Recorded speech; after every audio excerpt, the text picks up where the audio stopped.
The first and most important news is that Supreme Court to hear petitions against passing laws as money bill. അതിൽ ഈ മണി bill എന്ന് പറയുന്ന ഒരു ഭാഗം pick up ചെയ്യുക. It is a very important topic in polity under the chapter parliament. ഈ money ബിൽസിനെ കുറിച്ച് പല വർഷങ്ങളിലും ചോദ്യം ചോദിച്ചിട്ടുണ്ട്. മണി ബില്ല് എന്ന് പറയുമ്പോൾ പാർലമെന്റ് പലതരത്തിലുള്ള നിയമങ്ങൾ അല്ലെങ്കിൽ ലോസ് പാസ്സാക്കാറുണ്ട്. ഓർഡിനറി ലോസ്, കോൺസ്റ്റിറ്റ്യൂഷണൽ അമെൻമെന്റ് bills, finance bills, money bills, അങ്ങനെ പല കാറ്റഗറിയിലുള്ള നിയമങ്ങൾ അല്ലെങ്കിൽ ലോസ് പാസ്സാക്കാറുണ്ട്. കൂട്ടത്തിൽ വളരെ വളരെ ഇമ്പോർട്ടൻ്റ് ആയിട്ടുള്ളത് അല്ലെങ്കിൽ ലോകസഭയ്ക്ക് ഒരുപാട് പവറുള്ള ഒരു പർട്ടിക്കുലർ ടൈപ്പ് ഓഫ് ബില്ലാണ് എന്ത് money bill. Constitutionally it is under article 110 article 110. എന്താണ് ഈ മണി ബില്ലിന്റെ പ്രത്യേകത അല്ലെങ്കിൽ ന്യൂസ് എന്ന് പറയുന്നത്? ഗവൺമെന്റ് ഒരുപാട് ബില്ലുകൾ മണി ബില്ലാന്ന് ഡിക്ലെയർ ചെയ്ത് പാസ് ചെയ്യുന്നുണ്ട് എന്നാണ് പറയുന്നത്. The most visible example is Aadhaar act 2016. നമ്മുടെ ആധാർ ഇല്ലേ, ആധാർ പാസ്സാക്കിയിട്ടുള്ളത് ഒരു മണി ബില്ല് എന്ന് പറഞ്ഞിട്ടാണ്. എന്ത് ഈ മണി ബില്ല് എന്ന് നിയമങ്ങളെ ഡിക്ലെയർ ചെയ്യുന്നതിന്റെ പ്രശ്നം എന്ന് പറയാം. ഒരു ബില്ല് മണി ബില്ലാണെങ്കിൽ അൾട്ടിമേറ്റ് പവർ എന്ന് പറയുന്നത് ലോകസഭയ്ക്ക് ആയിരിക്കും. രാജ്യസഭയ്ക്ക് വെരി വെരി റിസ്ട്രിക്റ്റഡ് പവേഴ്സ് മാത്രമേ ഉള്ളൂ. എന്താണ് അതിന്റെ മീനിങ് എന്ന് പറയാം? ഒരു സാധാരണ ബില്ല് അല്ലെങ്കിൽ ഓർഡിനറി ബില്ലാണെങ്കിൽ നമുക്ക് ലോകസഭയിലും പ്രസന്റ് ചെയ്യാം, രാജ്യസഭയിലും പ്രസന്റ് ചെയ്യാം. ഓക്കെ ആണോ? രണ്ടാമത്തെ പോയിന്റ്, ഒരു ഓർഡിനറി ബില്ലാണെങ്കിൽ പ്രസിഡന്റിന്റെ മുൻകൂർ അനുമതി, പ്രിയോർ കൺസെന്റ് വാങ്ങേണ്ട ആവശ്യമില്ല. മണി ബില്ലാണെങ്കിൽ പ്രസിഡന്റിന്റെ ഒരു പ്രിയോർ കൺസെന്റ് വാങ്ങണം. രണ്ടാമത്തെ പോയിന്റ് ഓക്കെ ആണോ?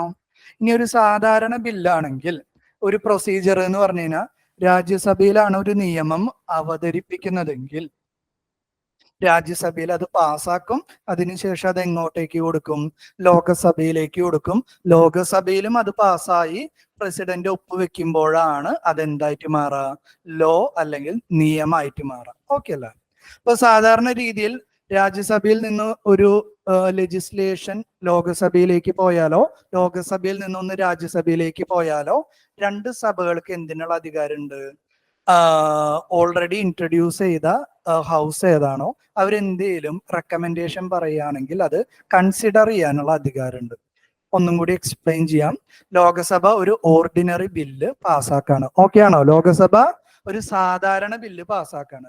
രാജ്യസഭയിലേക്ക് അത് അയക്കുകയാണെങ്കിൽ രാജ്യസഭയ്ക്ക് വേണമെങ്കിൽ അത് പാസ്സാക്കാതിരിക്കാം. എന്താ? പാസ്സാക്കാതിരിക്കാം.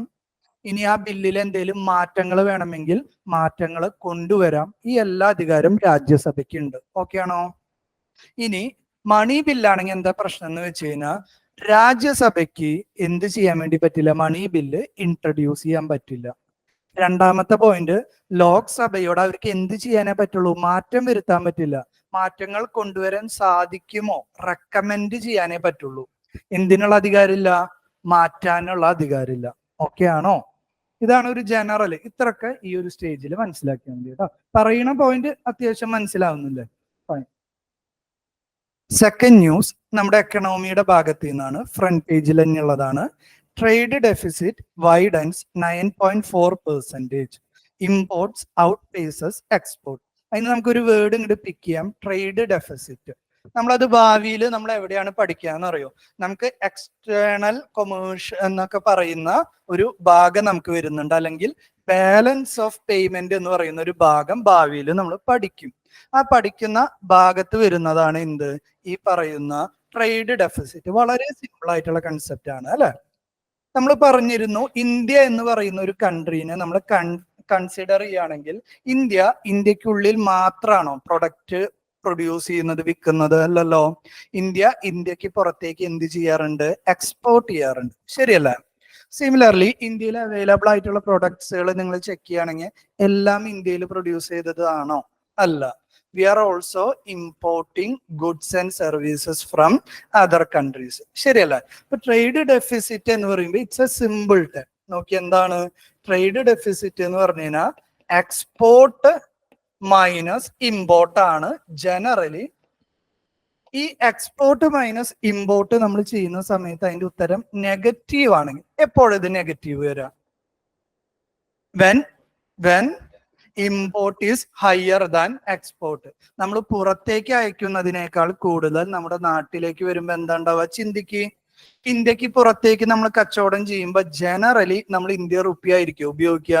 നമുക്ക് സ്റ്റാൻഡേർഡ് ആയിട്ടുള്ള ഒരു കറൻസിനെ കൊണ്ടുവരണം. എന്താ പേര്? ഡോളർ അല്ലെ. നമ്മളപ്പോ പുറം രാജ്യത്തേക്ക് എക്സ്പോർട്ട് ചെയ്യുമ്പോൾ നമുക്ക് എന്ത് കിട്ടും? ഡോളർ ഇൻകം അല്ലെങ്കിൽ റവന്യൂ കിട്ടും. നമ്മൾ പുറം രാജ്യത്ത് നിന്ന് പർച്ചേസ് ചെയ്യുമ്പോഴോ അല്ലെങ്കിൽ ഇമ്പോർട്ട് ചെയ്യുമ്പോൾ എന്താ ഉണ്ടാവുക? ഡോളർ ഔട്ട്ഫ്ലോ ആണ്. ശരിയാണോ?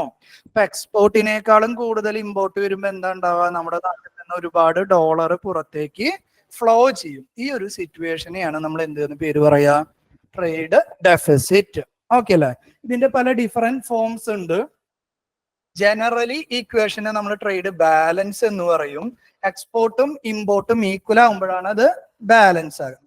ഇനി ഒരു സിറ്റുവേഷൻ നിങ്ങൾ കൺസിഡർ ചെയ്തേ. When export of India is greater than import of India. Recent ഫ്യൂച്ചറിൽ ഇത് പോസിബിൾ അല്ലെങ്കിലും we are taking lots of measure to increase our export and reduce our import dependency.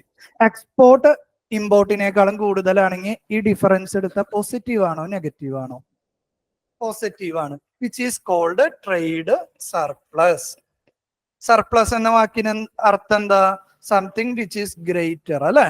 നമ്മുടെ നാട്ടിൽ നിന്ന് പുറത്തേക്ക് ഫ്ലോ ചെയ്യുന്നതിനേക്കാളും കൂടുതൽ ഡോളർ നമ്മുടെ നാട്ടിലേക്ക് ഇൻഫ്ലോ വരുന്ന ഈ സിറ്റുവേഷൻ ആണ് എന്ത്? Trade surplus. ഓക്കെ ആണോ? എല്ലാം വളരെ ബേസിക് ആയിട്ട് മനസ്സിലാക്കിയിരിക്കുക. സാർ ഇത് എപ്പോഴും ഡോളർ കണക്കിനാണോ പറയുക? എപ്പോഴും ഡോളർ എന്ന് നിർബന്ധമില്ല. For example, India is dealing with European union അല്ലെങ്കിൽ European countries.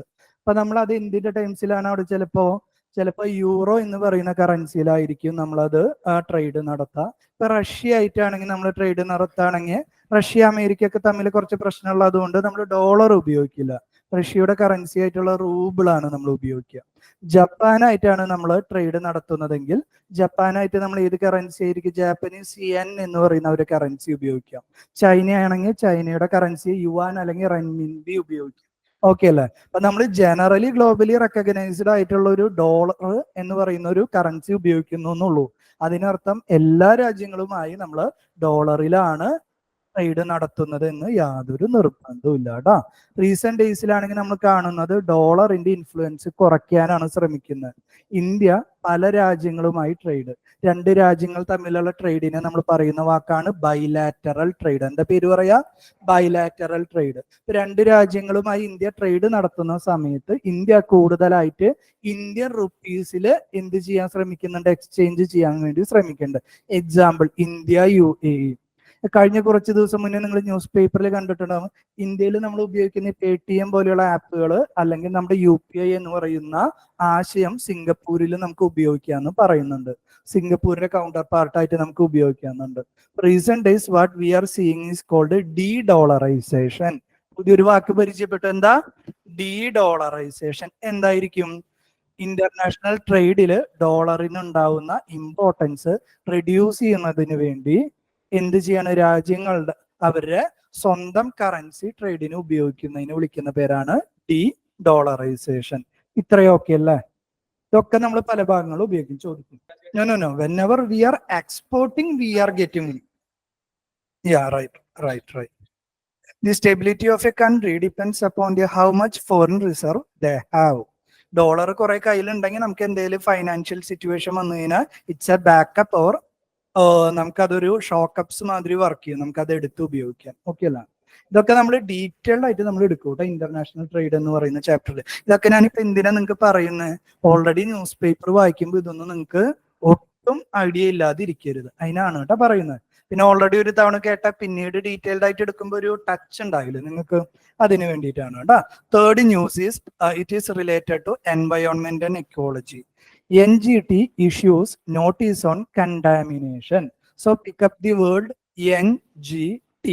National Green Tribunal. National Green Tribunal. Environment related ആയിട്ടുള്ള ലിറ്റിഗേഷൻ അല്ലെങ്കിൽ പരാതികൾ ഡീൽ ചെയ്യുന്നതിന് വേണ്ടി ക്രിയേറ്റ് ചെയ്തിട്ടുള്ള ഒരു ഡെഡിക്കേറ്റഡ് ജുഡീഷ്യൽ മെക്കാനിസത്തിനെ വിളിക്കുന്ന പേരാണ് എന്ത്? National green tribunal. ഓക്കെ ആണല്ലോ? നാഷണൽ ഗ്രീൻ ട്രിബ്യൂണല് ചില പ്രത്യേക നിയമങ്ങൾ മാത്രമാണ് കേസുകൾ അവർ പരിഗണിക്കുള്ളൂ. രണ്ടാളുകൾ തമ്മിലുള്ള അതിർത്തി തർക്കം അല്ലെങ്കിൽ ക്രിമിനൽ കേസ് അതൊന്നും ആരുടെ അണ്ടറിൽ വരില്ല, NGTയുടെ അണ്ടറിൽ വരില്ല. NGTയുടെ കീഴിൽ പ്രധാനമായിട്ട് വരുന്നത് എൻവയോൺമെന്റൽ ലോസ് ആണ്. എക്സാമ്പിൾ എൻവയോൺമെന്റൽ protection act 1986, air pollution prevention control act, water pollution prevention control act. ഇത്തരത്തില് എൻവയോൺമെന്റിനെ പ്രൊട്ടക്ട് ചെയ്യുന്നതിന് വേണ്ടിയുള്ള നിയമങ്ങളെ കുറിച്ചുള്ള ലിറ്റിഗേഷൻ അല്ലെങ്കിൽ പരാതികൾ കേൾക്കുന്ന ഒരു ജുഡീഷ്യൽ മെക്കാനിസം ആണ് NGT. നമ്മുടെ NGTനെ സ്റ്റാറ്റ്യൂട്ടറി ബോഡി എന്ന് പറയും. സ്റ്റാറ്റ്യൂട്ടറി ബോഡി എന്ന് വെച്ചാൽ നിയമം മുഖേന സ്ഥാപിതമായിട്ടുള്ള ഇൻസ്റ്റിറ്റ്യൂഷനെ വിളിക്കുന്ന പേരാണ് എന്ത്? Statutory body. പാർലമെന്റ് നിയമം പാസ്സാക്കിയിട്ടുണ്ട്, national green tribunal act. Okay ആണോ? ഇനി NGT ആണെങ്കിൽ അതിന്റെ അപ്പീൽ യൂഷ്വലി സുപ്രീം കോടതിയിലാണ് നേരിട്ട് പോവാറ്. കൺക്ലൂഡ് ചെയ്യാണ് ഇവിടെ ഇന്നത്തെ പേപ്പർ ഡിസ്കഷൻ. നമ്മൾ ഇൻട്രൊഡക്ഷനും കംപ്ലീറ്റ് ചെയ്യും. അടുത്ത ചാപ്റ്റർ ആയിട്ടുള്ള നാഷണൽ അഗ്രിഗേറ്റർ എന്ന് പറയുന്ന ഒരു ചാപ്റ്റർ നിങ്ങൾ വായിച്ചിട്ടുണ്ടോ? ഈ ഇൻട്രൊഡക്ഷൻ ഒരു 2 ടോപ്പിക്കും കൂടി എടുത്തു കഴിഞ്ഞാൽ നമുക്ക് ഇതിന്റെ കുറച്ച് PYQs, വായിച്ചില്ലെങ്കിൽ ഞാൻ നിർബന്ധം പറയില്ല, വായിച്ചാൽ കുറച്ചും കൂടി ഈസിയർ ആയിട്ട് PYQ ചെയ്യാൻ പറ്റും. മോസ്റ്റ്ലി നമ്മൾ ഈ PYQ അല്ലെങ്കിൽ പ്രിലിമിനറിയുടെ ക്വസ്റ്റ്യൻസ് ഒക്കെ ചെയ്യുക ഒരു 2-3 മാസമൊക്കെ കഴിഞ്ഞിട്ടാണ്. ഞാനിവിടെ പ്ലാൻ ചെയ്യുന്നത് ഓരോ ചാപ്റ്റർ എടുക്കുമ്പോഴും അതിന്റെ ഒരു ഫ്യൂ ക്വസ്റ്റ്യൻസ് 4-5 ചോദ്യങ്ങൾ നമുക്ക് ചെയ്യാൻ നോക്കാം. അപ്പൊ നിങ്ങൾക്ക് അത് എന്തിനെ ഹെൽപ്പ് ചെയ്യും? How you can use your preparation or knowledge for solving question. Ultimately പരീക്ഷ പാസ്സാവില്ലല്ലേ നമ്മുടെ ആവശ്യം, അല്ലാതെ എക്കണോമിയിൽ മാസ്റ്റേഴ്സ് എടുക്കലല്ലോ. നമ്മുടെ ലിമിറ്റഡ് എക്കണോമി നോളജ് ഉപയോഗിച്ച് എങ്ങനെ പ്രിലിംസിലെ എക്കണോമി ക്വസ്റ്റ്യൻസ് ക്രാക്ക് ചെയ്യാം. ഓക്കെ അല്ല? ഇതിലെ ഫാക്ടേഴ്സ് ഓഫ് പ്രൊഡക്ഷൻ എന്ന് പറയുന്ന concept, demand and supply both are very very important. നമ്മൾ പല ചാപ്റ്റേഴ്സിലും വി വിൽ റിപ്പീറ്റ്. ഇനി ഒരു സിംഗിൾ ടോപ്പിക് ആണ് നമുക്ക് മേജർലി എടുക്കാനുള്ള, which is called sectors of economy. നിങ്ങളിപ്പോ NCERT ബുക്കുകളൊക്കെ വായിച്ചു തുടങ്ങുമ്പോൾ ഏറ്റവും ആദ്യം ഡിസ്കഷൻ സ്റ്റാർട്ട് ചെയ്യുക സെക്ടേഴ്സ് ഓഫ് എക്കണോമി എന്നാണ്. സെക്ടേഴ്സ് ഓഫ് എക്കണോമി എന്ന് പറയുമ്പോൾ നമ്മുടെ എക്കണോമിയിൽ ഒരുപാട് തരത്തിലുള്ള പ്രൊഡക്ഷൻസ് നടക്കുന്നുണ്ട് അല്ലെ. പല കമ്പനികൾ പല തരത്തിലുള്ള പ്രൊഡക്ഷൻസ് നടത്തുന്നുണ്ട്. അപ്പൊ ഈ പ്രൊഡ്യൂസ് ചെയ്യുന്ന ഗുഡ്സുകളെ എന്താണ്, ആ പ്രൊഡ്യൂസ് ചെയ്യുന്ന ഗുഡ്സ് അല്ലെങ്കിൽ സിമിലർ ഗുഡ്സ് അല്ലെങ്കിൽ സർവീസസ് പ്രൊഡ്യൂസ് ചെയ്യുന്ന കമ്പനികളെ നമ്മൾ ഒരുമിച്ചൊന്ന് ഗ്രൂപ്പ് ചെയ്യും. എന്താണ് കൺസെപ്റ്റ്? സിമിലർ പ്രൊഡക്ട്സ് പ്രൊഡ്യൂസ് ചെയ്യുന്ന കമ്പനികളെ നമ്മൾ ഗ്രൂപ്പ് ചെയ്തിട്ട് ഞാൻ അവർക്കൊരു പേരിട്ട് കൊടുക്കാൻ വേണ്ടി പോവാണ്. ആ പേരുകളാണ് primary sector, secondary sector, tertiary sector. അപ്പൊ പ്രൈമറി എന്ന വാക്കിൽ നിന്ന് തന്നെ ഇറ്റ് ഈസ് എവിഡന്റ്, ഏറ്റവും ബേസിക് ആയിട്ടുള്ള കാര്യങ്ങൾക്കാണ് നമ്മൾ എപ്പോഴും ഏത് വാക്ക് ഉപയോഗിക്കുക? Primary. For example, what is the primary needs of people? എന്താണ് ഒരാളുടെ ഏറ്റവും ബേസിക് ആയിട്ടുള്ള കാര്യം? Air, water, food, clothing, shelter, ഇതൊക്കെയല്ല ഏറ്റവും ബേസിക് ആയിട്ടുള്ള കാര്യങ്ങൾ. ഇതിന് ശേഷമാണ് നമ്മൾ ഉപയോഗിക്കുന്ന ലക്ഷറി പ്രൊഡക്ട്സുകൾക്കൊക്കെ എന്തുള്ളൂ? ഇമ്പോർട്ടൻസ് ഉള്ളൂ. എക്കണോമിയിലെ ഏറ്റവും ബേസിക് ആയിട്ടുള്ള ഫങ്ഷൻസ് അല്ലെങ്കിൽ ബിസിനസ് ചെയ്യുന്ന ഗ്രൂപ്പിനെ പ്രൈമറി എന്നും, പ്രൈമറി സെക്ടറിൽ നിന്ന് നമുക്ക് എന്ത് കിട്ടും? ചില പ്രൊഡക്റ്റുകൾ അവർ പ്രൊഡ്യൂസ് ചെയ്ത് വെക്കില്ലേ, ആ പ്രൊഡക്റ്റുകൾ ഉപയോഗിച്ച് വേറൊരു പ്രൊഡക്റ്റ് ഉണ്ടാക്കുന്നതിന് നമ്മൾ പല വാക്കുകൾ പഠിച്ചിട്ടുണ്ടല്ലോ. Intermediate goods, final goods. എന്താ രണ്ടും തമ്മിലുള്ള വ്യത്യാസം? ഇന്റർമീഡിയറ്റ് ഗുഡ്സ് ആണെങ്കിൽ we can convert into another goods അല്ലെ. ഫൈനൽ ഗുഡ് ആണെങ്കിലോ വി ക്യാൻ എയ്തർ കൺസ്യൂം, ഉപയോഗിക്കാൻ, അല്ലെങ്കിൽ നമുക്ക് അതിനെ സ്റ്റോർ ചെയ്യാനേ പറ്റുള്ളൂ. We cannot change its form. ഇതല്ലേ ബേസിക് ഡെഫിനേഷൻ എന്ന് പറയുന്നത്. ഇപ്പൊ പ്രൈമറി സെക്ടറിൽ നിന്ന് കിട്ടുന്ന പ്രൊഡക്ട്സ് എന്താണോ ആ പ്രൊഡക്റ്റ് ഉപയോഗിച്ച് നെക്സ്റ്റ് ലെവൽ പ്രൊഡക്ട്സ് ഉണ്ടാക്കുന്ന ആളുകളെ സെക്കൻഡറി സെക്ടർ എന്ന് പറയും. ഇനി ടെർഷറി സെക്ടറിലേക്ക് വരുമ്പോൾ അവര് products in the form of goods അല്ല ഉണ്ടാക്കുക, അവര് സർവീസസ് ക്രിയേറ്റ് ചെയ്യുന്ന സെക്ടേഴ്സിനെയാണ് നമ്മൾ എന്തെന്ന് പേര് പറയാം? സർവീസും ഗുഡ്സും തമ്മിലുള്ള ഡിഫറൻസ് ഞാൻ പറഞ്ഞിരുന്നു. Goods that we can touch, tangible ആയിട്ടുള്ള പ്രൊഡക്ട്സ് ആണ് അല്ലെ. സർവീസസ് എന്ന് പറയുന്നത് ഞാനിപ്പോ നിങ്ങൾക്ക് എടുക്കുന്ന ക്ലാസ്സിനെ വെദർ യു ക്യാൻ ടച്ച്, ഇല്ലല്ലോ, പറ്റില്ലല്ലോ. നമുക്കപ്പോ ടച്ച് ചെയ്യാൻ പറ്റാത്ത ഇൻടാൻജിയബിൾ ആയിട്ടുള്ള കാര്യങ്ങളെയാണ് നമ്മൾ എന്തെന്ന് പേര് പറയാം? സർവീസസ് എന്ന് പേര് പറയാം. ഓക്കെ അല്ലേ? Let's start with the definition of sectors of economy. What is that? Grouping of companies that are engaged in, എന്താണ് ഇവിടുത്തെ keyword? In similar activities. Similar activities ചെയ്യുന്ന കമ്പനികളെ നമ്മൾ ഗ്രൂപ്പ് ചെയ്യുന്നതിനെയാണ് എന്തെന്ന് പേര് പറയാ? Sectors of economy. അറ്റൻറ്റീവ് ആയിട്ട് ഇരുന്ന ക്ലാസ്സിൽ തന്നെ നമ്മുടെ ഒരുവിധം പഠനമൊക്കെ തീരും കേട്ടോ. Whatever you are going to do is just revision. Okay. So first categorization would be primary sector. അല്ലേ? നമ്മൾ ഓൾറെഡി പറഞ്ഞു പ്രൈമറി സെക്ടർ എന്ന് പറയുമ്പോൾ അതെന്താണ്? ഏറ്റവും ബേസിക് ആയിട്ടുള്ള പ്രൊഡക്ഷൻ ആണ് നടത്തുന്നത്. ഏറ്റവും ബേസിക് ആയിട്ടുള്ള പ്രൊഡക്റ്റ് എന്ന് പറയുമ്പോൾ ഞാനിത് ഇവിടെ ഒരു കീവേഡ് ഇത് മാർക്ക് ചെയ്ത് വെച്ചിട്ടുണ്ട്. നോക്കിയേ, എർത്തിന്റെ നാച്ചുറൽ റിസോഴ്സസ് ഉപയോഗിച്ച് പ്രൊഡക്ഷൻ നടത്തുന്ന ആളുകളെയാണ്. ഇപ്പൊ ഏറ്റവും ബേസിക് പ്രൊഡക്ഷൻ എപ്പോഴും എന്തിൽ നിന്നാണ് സ്റ്റാർട്ട് ചെയ്യുന്നത്? The very basic resource. Very basic resource എന്ന് പറഞ്ഞാൽ എന്തായിരിക്കും? Which is available from the earth natural resource. അല്ലെ? നമ്മൾ അതിന്റെ എക്സാമ്പിൾ നോക്കിക്കഴിഞ്ഞാൽ ഒന്നും കൂടി ക്ലാരിറ്റി കിട്ടും. Mining and quarrying. ഇപ്പൊ നമുക്ക് വേണ്ടത് ഒരു കാർ ഉണ്ടാക്കണമെങ്കിൽ ആ കാറിന് എന്ത് വേണം? ഒരു അലുമിനിയം ബോഡി ആണെങ്കിൽ അലുമിനിയം, അല്ലെങ്കിൽ സ്റ്റീൽ, ഇതൊക്കെ വേണം. അല്ലെ? ഇപ്പൊ സ്റ്റീൽ, ഈ അലുമിനിയം ഒക്കെ കാറിന് വേണ്ടി കിട്ടണമെങ്കിൽ ഏറ്റവും ആദ്യം നമ്മൾ എന്ത് ചെയ്യണം? ഈ പറയുന്ന റിസോഴ്സസ് ഒക്കെ മൈൻ ചെയ്തെടുക്കണ്ടേ? ഇപ്പൊ ഏറ്റവും ബേസിക് ആക്ടിവിറ്റി എന്ന് പറയുന്നത് അവൈലബിലിറ്റി ഓഫ് റിസോഴ്സസ് എൻഷുർ ചെയ്യണം. ആ അവൈലബിലിറ്റി ഓഫ് റിസോഴ്സസ് എൻഷുർ ചെയ്യുന്നതാണ് പ്രൈമറി സെക്ടർ. കഴിഞ്ഞ ദിവസം നമ്മൾ എന്ത് പറഞ്ഞിരുന്നു? ഒരു ബ്രെഡ് ഉണ്ടാക്കുന്ന ഒരു എക്സാമ്പിൾ പറഞ്ഞിരുന്നു. അല്ലെ? ബ്രെഡ് ഉണ്ടാക്കണമെങ്കിൽ ഏറ്റവും ആദ്യം എന്ത് വേണം? വീറ്റ് വേണം. സംശയമില്ലല്ലോ. അപ്പൊ വീറ്റ് ക്രിയേറ്റ് ചെയ്യുന്നതായിരിക്കും എന്ത്? Primary sector. ഓക്കെ ആണോ? So what are the different sectors which are coming under? ഇത് നമുക്ക് ചോദിക്കാം. എങ്ങനെ? പ്രിലിമിനറിക്ക് പ്രൈമറിന്നും സെക്കൻഡറിന്നും ടെർഷറിന്നുള്ള സെക്ടേഴ്സിനെയൊക്കെ മിക്സ് ചെയ്തിട്ടിട്ട് which of the given below are primary sectors? One only, 1, 2 only, 2, 3 only. We will discuss one of the similar question. Okay. എന്തൊക്കെയാണ് പ്രൈമറി സെക്ടറിൽ വരുന്നത്? Any companies or any organization which are working for the utilization of Earth's natural resources. ഇപ്പൊ ഇവിടെ ഏറ്റവും important ആണ്. അപ്പൊ നിങ്ങൾ ഇത് എങ്ങനെ വേണമെങ്കിലും ഡെഫിനേഷൻ എഴുതിക്കോളൂ, മീൻസിന് that doesn't matter. But what is the keyword you should reproduce? ഇതാണ് ഞാൻ എപ്പോഴും ഓരോന്നിലും അണ്ടർലൈൻ ചെയ്യുന്നത്. ഡെഫിനിഷൻ എന്ന് പറയുന്നത് നിങ്ങൾക്ക് മനസ്സിലാവുന്ന തരത്തിൽ റീപ്രൊഡ്യൂസ് ചെയ്യാം. That's okay. But certain keywords, economic keywords അതിൽ വരണം. ഇവിടുത്തെ ഇമ്പോർട്ടന്റ് കീവേഡ്സ് ആണ് എർത്ത് നാച്ചുറൽ റിസോഴ്സസ്. ഓക്കെ അല്ലേ? ഇപ്പൊ mining and quarrying, fishing, agriculture, forestry, hunting, ഇത്തരത്തിലുള്ള ആക്ടിവിറ്റീസിനെയാണ് ജനറലി. ഇത് മാത്രമേ ഉള്ളൂ എന്ന് ചോദിച്ചാൽ ഇനിയും ഉണ്ട്, കുറെ ഉണ്ട്. ഏറ്റവും ഇമ്പോർട്ടന്റ് ആയിട്ടുള്ള ചില കാറ്റഗറിയാണ് ഞാനിവിടെ മാർക്ക് ചെയ്തിട്ടുള്ളത് കേട്ടോ. So what would be the secondary sector? Secondary sector consists of processing of whatever is available from the primary sector. ഈ പ്രൈമറി സെക്ടറിൽ നിന്നുള്ള പ്രൊഡക്ട്സുകളെ വാല്യൂ ആഡഡ് ആയിട്ടുള്ള പ്രൊഡക്ട്സ് അല്ലെങ്കിൽ ഒരു തരത്തിലുള്ള ഫൈനൽ പ്രൊഡക്ട്സുകളാക്കി മാറ്റുന്നതാണ് ആര് ചെയ്യുന്ന ജോലി? സെക്കൻഡറി സെക്ടർ ചെയ്യുന്ന ജോലി. That is processing, manufacturing, construction companies are part of the secondary. Okay അല്ലേ? ഒന്നും കൂടി ഡീറ്റെയിൽഡ് ആയി നോക്കിക്കഴിഞ്ഞു കഴിഞ്ഞാൽ നമ്മൾ സ്റ്റീൽ എന്ന് പറയുന്ന കാര്യത്തിന് ആവശ്യമായിട്ടുള്ള എന്ത് റിസോഴ്സസ് പ്രൈമറിയിൽ ക്രിയേറ്റ് ചെയ്യും. ആ സ്റ്റീലൊക്കെ ഉപയോഗിച്ച് automobile production, car, two wheeler, auto, bus, what ever it is, അത്തരത്തിലുള്ള ഓട്ടോമൊബൈൽ പ്രൊഡക്ഷൻ വരുന്നത് ഏത് ഭാഗത്തായിരിക്കും?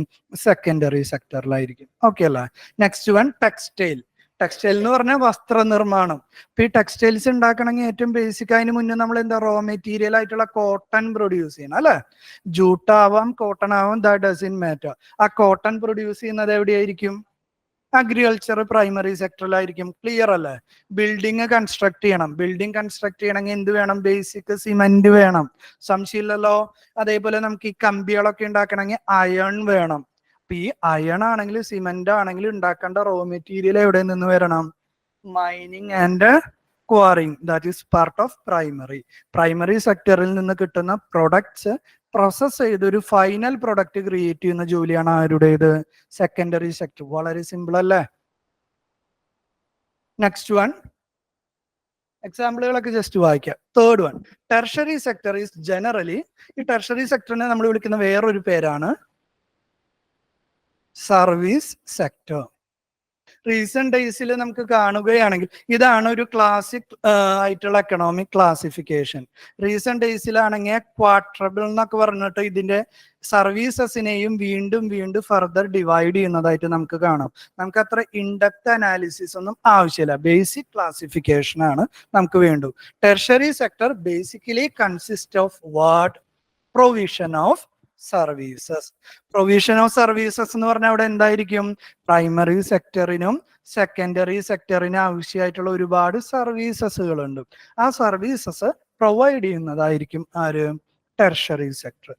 ഓക്കെ ആണോ? എന്തെന്ന് ആലോചിക്കുക? Tertiary sector or service sector. What are the things which are covered generally, which include tourism, transportation, banking, insurance etcetera. ഇതുവരെ okay അല്ല?